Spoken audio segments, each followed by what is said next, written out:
अस्सलाम वालेकुम। कलमकार में आज मैं अपनी एक लघु कथा तोहफ़ा पेश करने जा रहा हूँ।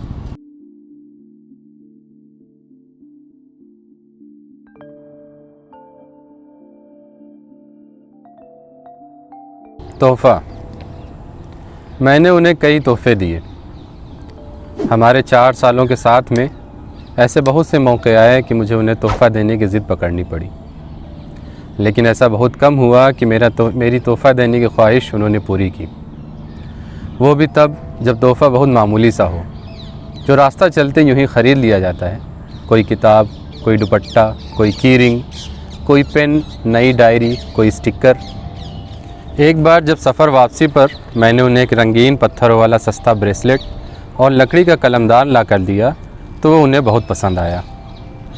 ऐसी हल्की फुल्की चीज़ें वे कबूल करती थीं।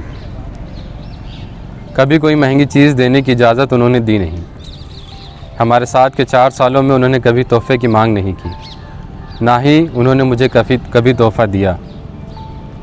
मुझे कभी ख़याल भी नहीं आया कि उनसे कोई तोहफ़ा हासिल करूं।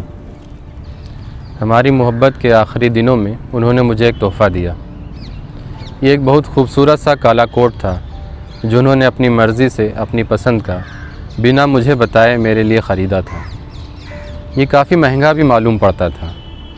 उसके कुछ दिनों बाद ही हमें अलग होना पड़ा। अलग क्या हुआ यूँ कि उनकी बीमारी अचानक से बढ़ गई और आनन फानन में उन्हें पुणे ले जाना पड़ा, जहाँ उनकी मौत हो गई। वे अपने घर पर अकेली औलाद थी।